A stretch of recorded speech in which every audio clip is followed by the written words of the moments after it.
afternoon. Good afternoon. This is news around the world on Pensioners 106.7 FM at Barigo, Onirike, Ibadan. I am BABAFEMI, OBIDEYI. First, the top stories. Nigeria's health ministry says second coronavirus case tests negative. Ghana confirms first case of coronavirus. United States launches retaliatory airstrikes against pro-Iranian militia group. In sports, Arsenal manager Mikel Arteta tests positive to coronavirus. Now the news in full. The Minister of Health, Dr. Osagi Ehanire, has given an update on the case of coronavirus in Nigeria. Ehanire said the person who had contact with the Italian citizen and was quarantined has now tested negative and will soon be allowed to go home.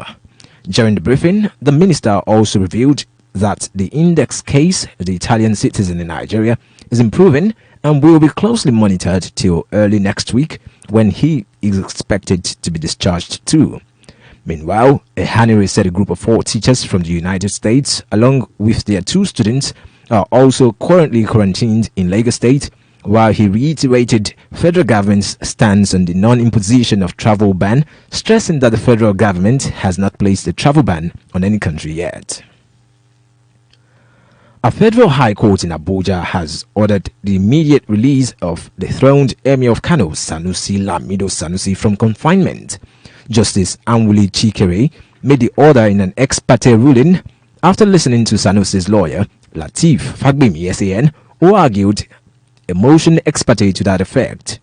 The order, made interim, is directed at the Inspector General of Police, IGP, Director General of the Department of State Services, DSS, Attorney General of Kano State, and the Attorney General of the Federation, AGF, who are all named as respondents in a fundamental rights enforcement suit filed on Thursday by Sanusi.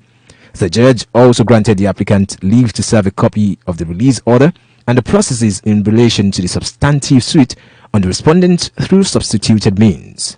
Sanusi is, by the substantive suit, challenging his purported banishment to a community in Nasarawa State, arguing that such restriction violated his constitutionally guaranteed rights. Oyo State Governor Seyi Makinde has admonished the leaders of the People's Democratic Party and the southwestern region of the country to resolve their differences and protect the interests of the region within the party. The governor, who stated this at the PDP Southwest leadership meeting held at the Government House, Ibadan, tasked leaders of the party to forge a common front in the interest of the Yoruba race and its place in the Nigerian equation. In his goodwill message, the National Vice Chairman of the People's Democratic Party, Southwest, Dr. Eddie Olafeso, said there was no alternative to unity in the party at the region. Former Governor of Ekiti State, Ayodele Fayose, who also spoke at the event, lauded the sterling performance of Makinde since taking over the mantle of leadership, while he urged him to ensure the Western Nigerian security outfit, codenamed Operation Amotekun, becomes operational as fast as possible.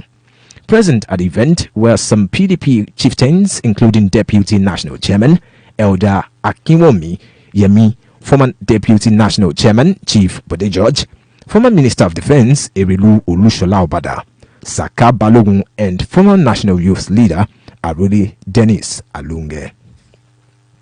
It's still news around the world on Pensioners 106.7 FM.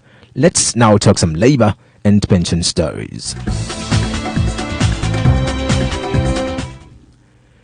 The 2 weeks warning strike by the Academic Staff Union of Universities, ASU, continues as the federal government gave conditions to integrate the University Transparency Accountability Solution, UTAS, into the Integrated Payroll Personnel Information System, IPPIS.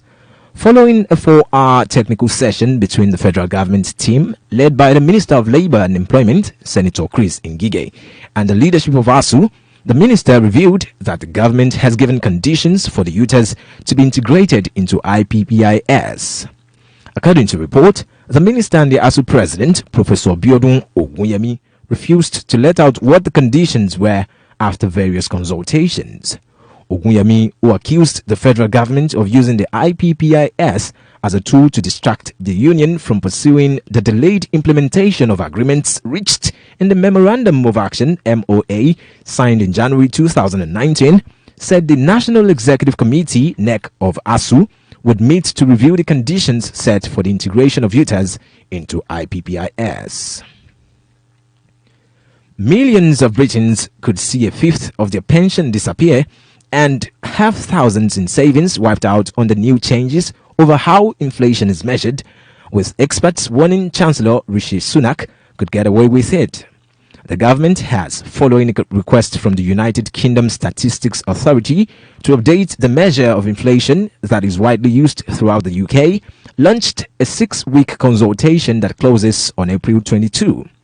According to report, when Britons retire, they would expect to see their pension support grow in line with inflation, but the change to Consumer Prices Index would see to the fall of this growth rate by 1%, with the impact being hugely damaging over a longer period of time.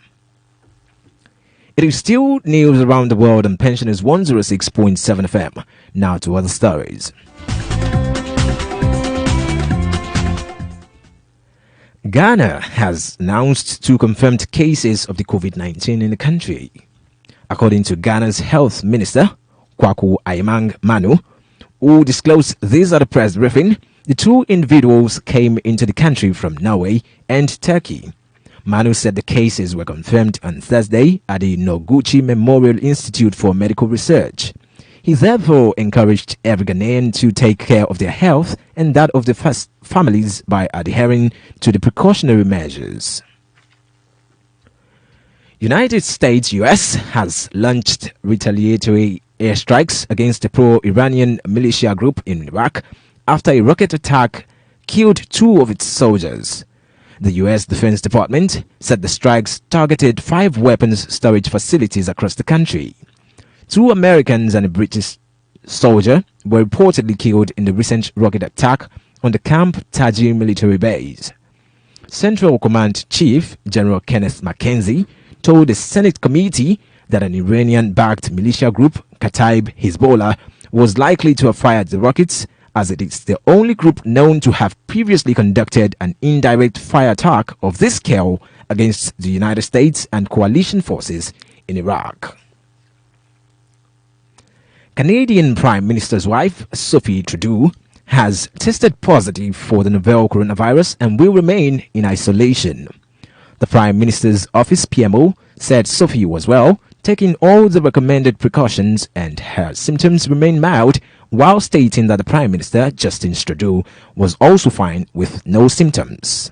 The PMO said Justin will obey the doctors and also stay in isolation for 14 days.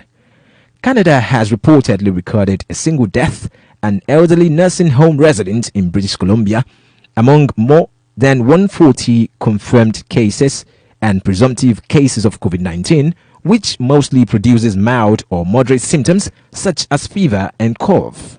Public health authorities have therefore warned that for people aged 65 and over or with compromised immune systems, the illness can be more severe. A senior member of the Australian government, Home Affairs Minister Peter Dutton, has tested positive for coronavirus. Dutton, who sits on the National Security Committee, said he woke with a temperature and sore throat, which made him contact his local health department in Queensland and now admitted in a hospital.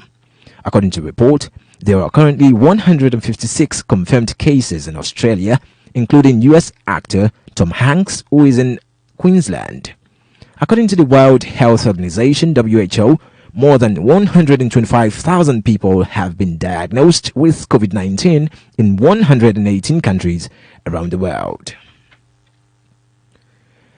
The European Union says it will pay $2,225 each to migrants in overcrowded camps on the Greek islands willing to go back to their home countries. EU Home Affairs Commissioner Liva Johansson announced the scheme in Athens, and the Greek government agreed to it. Johansson said it was temporary, open for 1 month only, and only for migrants who arrived before 1st January. She said 5,000 migrants would be eligible for the voluntary return. According to the report, this month, hundreds of migrants and refugees have reached Greek islands near Turkey by boat, increasing the pressure on struggling reception centers as the camps designed for about 6,000 people have nearly 42,000 asylum seekers on the islands. You're still listening to Pensioners 106.7 FM. We will be back with entertainment and sports stories.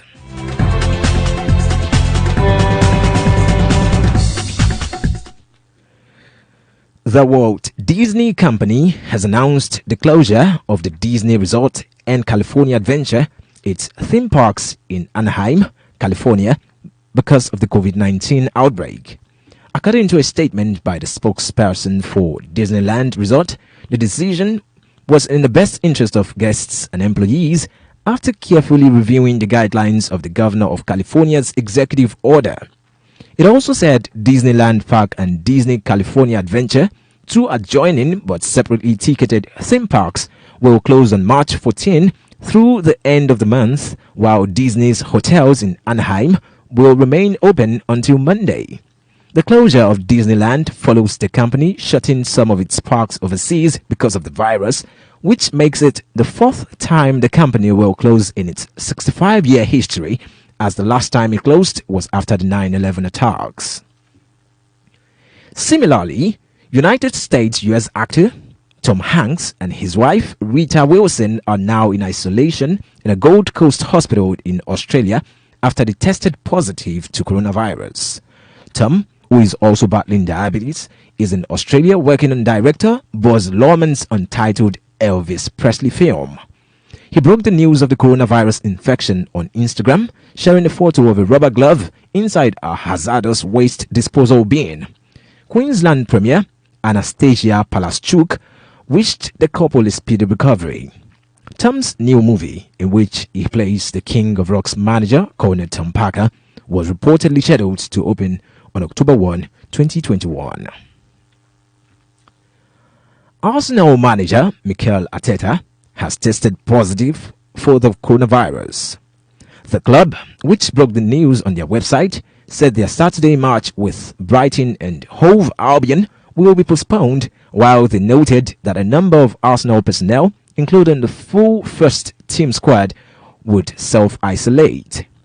Managing Director Vinay Venkatesan said they will work with Public Health England on the next steps in regard to their facilities and staff, and with the Premier League, Football Association and relevant clubs around forthcoming matches in the Premier League and Emirates FA Cup.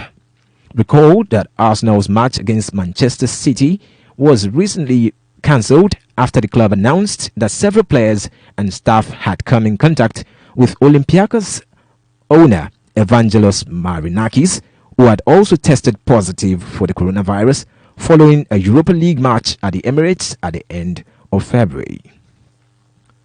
To end news around the world on Pensioners 106.7 FM, here is a recap of the main stories. Minister of Health Osagie Ehanire has confirmed that the second suspected coronavirus case in Nigeria has tested negative. Ghana has confirmed 2 cases of coronavirus in the country. The United States has launched retaliatory airstrikes against the pro-Iranian militia group in Iraq. And in sports, Arsenal manager Mikel Arteta has tested positive to coronavirus.